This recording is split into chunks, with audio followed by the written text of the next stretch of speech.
Yo, what's up? Magandang araw po sa inyo lahat. Welcome po sa panibagong video uli natin dito sa Makapili TV. Ngayon, pag-usapan naman natin itong si Congressman Arnie Tevez. So, may bagong update ang Department of Justice dito kay Arnie Tevez. So, panoorin po natin kasama si Banat Bay. Banat Bay, pasok! Asia pa rin si expelled Congressman Arnolfo Tevez Jr.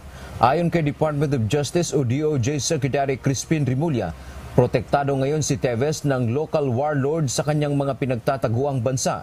Una nang sinabi ni Rimulya na umiikot lang ng Timor-Leste, Cambodia at Thailand ang dating mambabatas. Southeast Asia, supposedly under the protection of a few local warlords. Yun ang balita sa amin. Pero titingnan natin kasi ASEAN yan eh. Under the ASEAN, we can actually ask them more upfront about what's happening in their country, especially. Ayan, may bago ng mga aligasyon to si Secretary Remulla na keso daw si Tevez daw protektado daw ng mga local warlord ng Cambodia, Timor-Leste, tsaka ng Thailand. So parang ang dami kasi nilabas na nito ni Secretary Remulla yung mga statement na ganyan na wala naman silang pinanghahawakan na ebidensya. Puro hearsay lang. So nauuna na naman yung statement ng mga press statement niya bago talaga siya diba, bago siya makahawak ng ebidensya, nauuna kagad yung statement niya.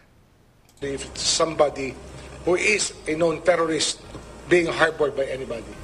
Sa ngayon, isinasapinal pa umano ang sulat ng DOJ para sa United Nations upang ipaalam sa UN na may arrest warrant na si Tevez sa Pilipinas. Naniniwala naman ang DOJ na hindi hadlang ang proteksyon ng warlord sa hangaring maaresto at maibalik ng bansa si Tevez upang maiharap sa paglilitis. Paliwanag ni Rimulya, maaari nilang hilingin sa UN member states sa pamamagitan ng duty of rendition na arestuhin at i-deport pabalik ng bansa si Tevez. We ourselves can follow up with our counterparts in the different countries about the arrest of people who are wanted for terror. Eto na nga tama kayo Sabi, paano pa tayo magtitiwala dito sa ating Secretary Rimulya na ito? Ngayon, this time, noong una, Timor-Leste. Nung hinamon siya isipin nyo, ganito lang kasimple.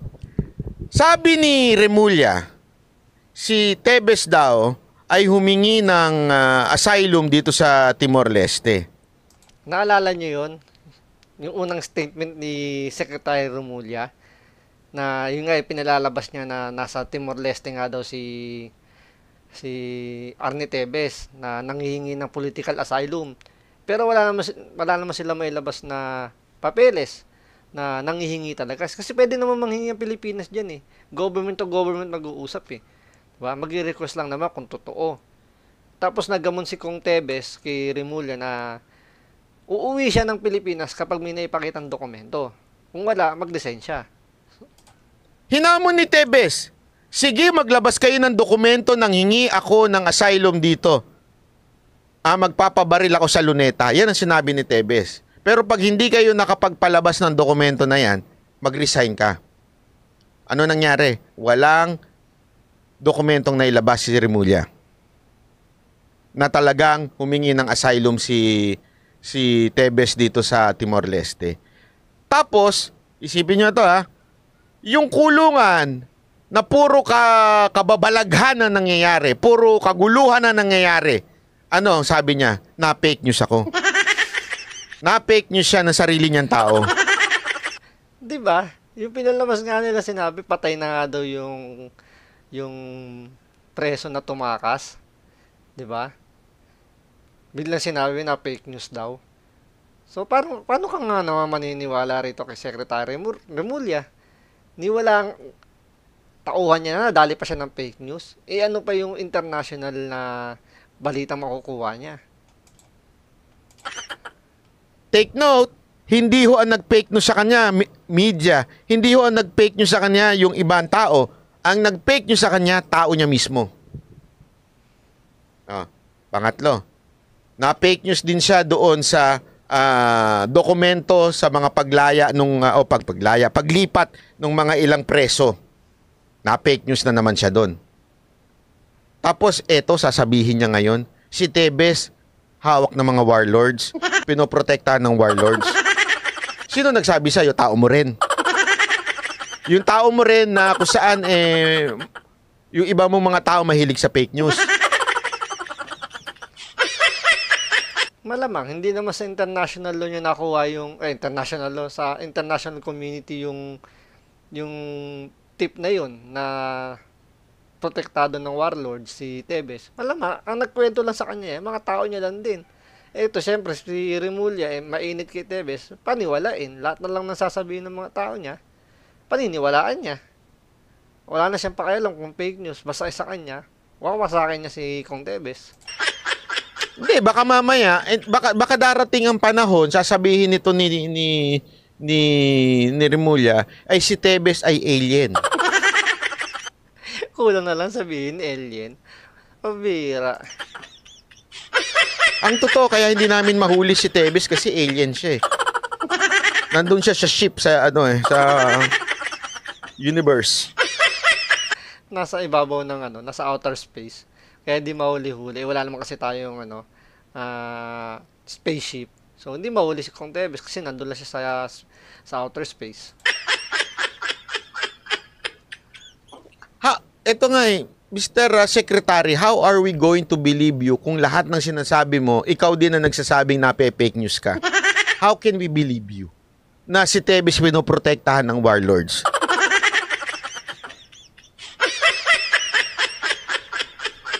Alam mo, maganda siguro, Secretary Remulla, mag-resign ka na lang. Sa totoo lang, mag-resign ka na lang.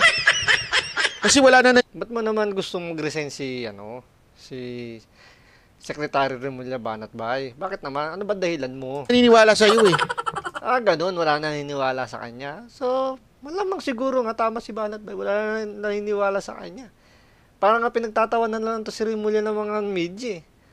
Parang naglumalabas kenkoy na rin to eh. Parang si Katapang. Isama mo na si Katapang na puro fake news din. Di ba? Mag-resign ka na lang kasi kawawa naman ng taong bayan na wala na ng tiwala sa DOJ. Hindi ako bastos ha. Hindi ko sinasabi ito dahil lang gusto ko lang asarin si Remulla. Hindi. Nawala na ang tiwala ng taong bayan sa DOJ. Bakit to? Mismo sekretary magsasabing, na-fake news ako, sorry ha. Wala nga sorry, na-fake news lang ako eh. Hindi, totoo. Isipin nyo na mabuti ito ha. Paano magtitiwala ang taong bayan sa inyo kung kayo mismo nagsasabing na-fake news kayo? Naniwala kayo? Grabe. Sa laki ng budget ninyo bilang sekretary, hindi naman kayo siguro bobo. May intel naman siguro kayo. Hindi nyo muna tinanong ng intel nyo na maayos kung totoo ba yung sinasabi ni Katapang. Wala, nagpaniwala-paniwala lang kayo. Ganun ho kayo kagalibol. O tanungin ko kayo, sir. Anong proof ninyo na masasabi ninyong hindi kayo gullible this time sa nagsabi sa inyong pinoprotektahan ng warlord si Tebes?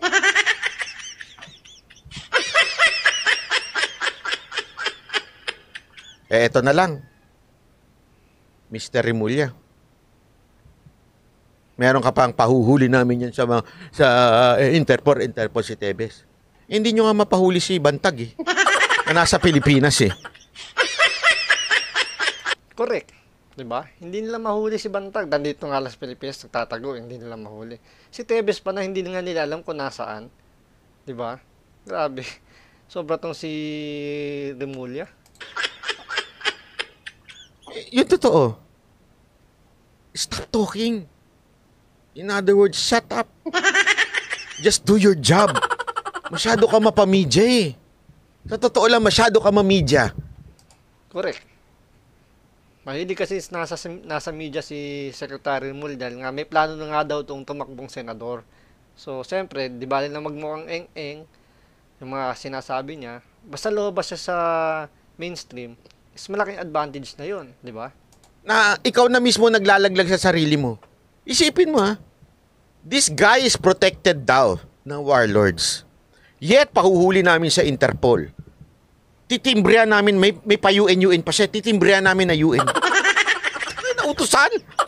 Utusan ng UN. Para talaga mahuli na ito si Tebes. May pa ganyan-ganyan pa siya. Yung si Bantag, di nyo mahuli. Nandyan lang sa tabi ninyo. Nasa Malate lang yan. Nanunood ng... biro lang ha. Hindi ko alam kung nasaan si Bantag ha. Ulitin ko, hindi ko po siya alam. Si Dada pong may alam. Joke lang. Actually, bago ako pumasok doon, ito para lang sa kaalaman nyo, nandun na si Bantag, nandun na si Coach Oli, nandun na si Dada. Huli akong pumasok kasi tumatai pa ako at that time. So hindi ko alam kung saan galing si Bantag. Okay. Pagdating ko nga doon, uy, sorry. Sabi ko, pasensya na. Basta at least alam nyo na hindi ko alam kung nasan kayo, sir, ha? Galing ko, no? Para kung sakaling hanapin na, si Coach Oli at saka si Boss Dada. Naka-record yun. Nahuli ako pumasok. Ang pinaka lang naman dito, kasi si Secretary Remulla, yung credibility ba niya sa paglalabas ng mga statement na ganyan, wala na. Kasi nga lagi siyang labas siya ng statement, tas aamin din naman siya na fake news siya. 'Di ba? So yung hindi na nagtitiwala sa kanya yun na totoo yung mga pinagkikwento niya. So abangan pa natin 'tong mga susunod na araw kung ano yung magiging development nitong pinagsasabi ni SOG Secretary Remulla. So maraming salamat po.